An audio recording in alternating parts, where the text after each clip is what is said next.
Because I have had an experience once where a friend of mine was admitted for 24 hours in an ICU, and the hospital gave a bill of, I mean, it was a cashless thing, but they said the charges have been 25,000 for that 24 hours or whatever.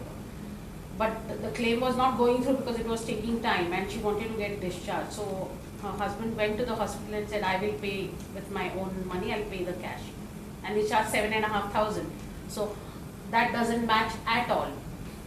25,000, that's more than 3 times.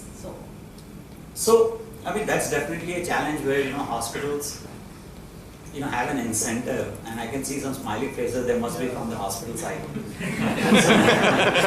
The hospital has an incentive to charge as high as possible. But on the other hand, we do have mechanisms in place where we have, comparative data.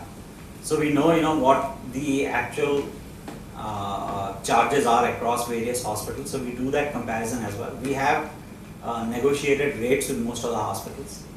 So if the hospital is charging, 30,000 rupees, it doesn't necessarily mean that they're going to get paid 30,000 rupees. We'll pay them based on, what the actual service has been. And then there are insurance guidelines in terms of, how much can be paid. So, if the hospital puts you in a 5-star room, it doesn't mean that, the insurance company is going to pay for that 5-star room.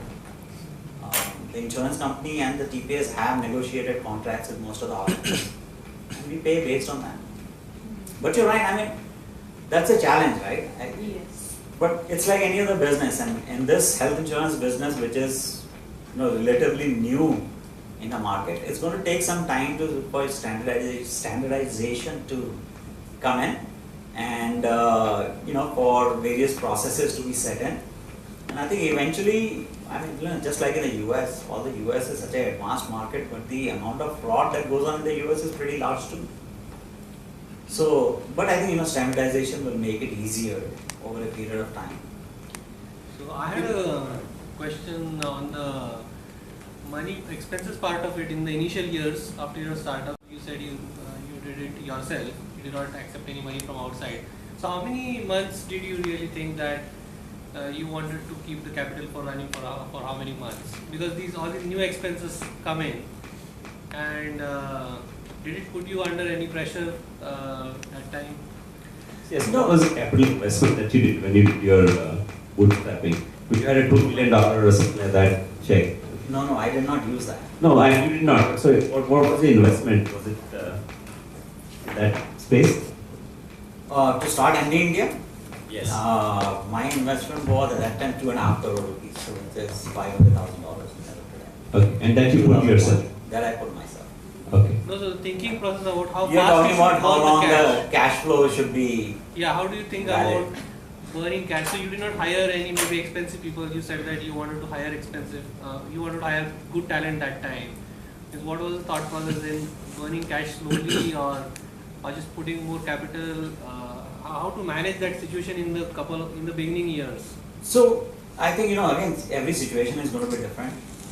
But in services business, I think if you can't sustain yourself for 3 to 6 months, I think you shouldn't be in that business. On the product side of business, I think the investment is going to be huge, the payback is going to take a long time, so you're better off raising sufficient money in the beginning itself to carry you through 1 to 2 years. And if your plan says 1 year, raise money for 2 years. Because I can tell you, every plan that you make, in the first 3 months, you should chuck that and build a new plan. I have a question. I think I wanted you to explain on various challenges which you faced other than the business straightforward challenges. Let's say, for example, when you are dealing with insurance companies where, public sector companies get us, so the process is slow, there is a corruption associated with it. Did you face any such issues on that side? Did you face any political pressures and various other if you could elaborate? Yeah, I mean, India is India, right? I mean, all those pressures from corruption to politics are going to play a role in your business. I think, IT relatively is a much cleaner business than any other. So we did face, lots of those issues. I mean, they need to be managed. There is always, political pressure. For example, in the Maharashtra, Rajiv Gandhi, Arogyashri, there's always pressure to hire people, to provide certain kinds of services, etc. But I would say, on the healthcare side and on the insurance side, it's been relatively clean. Because everything is documented, right? I mean, everything is electronic. I mean, from our perspective, 10 years back, maybe it was different, when most of the processes were manual. I mean, today, with 20 million people under management, I mean, everything is electronic. I mean, there is no scope for any handwritten document to be doing anything in the company. So, from that perspective, I mean, if it's a valid claim, it is going to get paid. If it's not a valid claim, I mean, the software is going to pick it up and reject it. Yeah. A lot of things are done on curative healthcare space, from hospitals to medical devices to insurance TPAs. But hardly anything is done on early detection and prevention, which is need of the hour. So can you throw light on this? Absolutely. I am a big proponent of that. But I've also seen it around the world that, no one wants to spend money on that. So, I mean, I say healthcare is a very complex business. And jokingly, I always say that every stakeholder in healthcare has a conflict of interest. So, if you look at the insurance company makes money or gets money from you to provide you treatment, right? I mean, in case you fall sick, the insurance company is supposed to take care of you. But insurance company makes money only if you don't fall sick. You take the case of providers, the hospitals. The hospitals, I mean, their interest should be to keep you healthy. But hospitals make money only when you fall sick.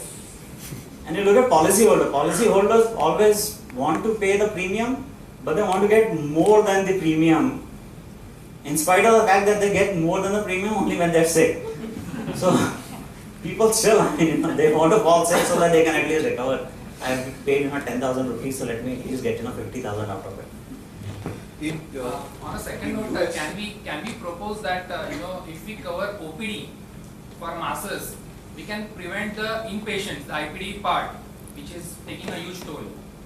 Absolutely, and that's the reason we got into the clinics business. Yeah, actually, I was going to come to that part. We have spent enormous amount of time on the insurance and TPA business, but I think that's the next set of questions that are going to come along that side. But I think, Colonel, you had something.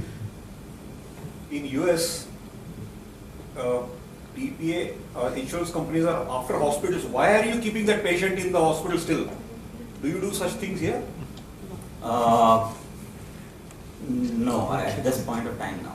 I mean, the utilization review piece of it is not being done as aggressively as it is in the Every US. day, the insurance people are monitoring the progress of the patients, and they want to know from the hospital authorities why when the patient has come for at this level, why are you still retaining him? So in the US, it's a little bit different.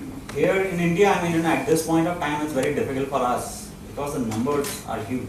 So, for 20 million people, I mean, of which, even 5% utilize these services, there's no way for us to keep control of how long each person has been in the Or hospital. do you restrict it by the amount of compensation you're going to give to the hospital? We don't restrict it, it's the insurance policy. Yeah, So it's the if your insurance policy that for- dictates, how much amount is going to be paid. So I think that's a related question then. If you have 2 lakh insurance cover, Right. then you will get up to 2 lakhs. TPA is only going to pay that much. That is going to facilitate the payment, right? But is it true that is it the TPAs that push in the US for? No, on in the the insurance US, company? in the US, insurance companies do push, but what in insurance in the US, what they do is they don't tell you to push out patients after 1 day or 2 days. What they do is really they'll reimburse you. Say for pregnancy, they'll reimburse you 3 days in the hospital. So it automatically becomes an incentive for the hospital to push you out as quickly as possible. Yeah. Through the payment mechanism, it's being enforced. Hi. And when we talk about US, I have one question. Like in US, after a certain period of time, they've realized that a lot of fraud is happening in the hospital. So even the insurance companies are forcing government to go ahead and start getting some regulations happening, and hospitals are forced to spend money on the IT culture, wherein the systems are communicating with each other with the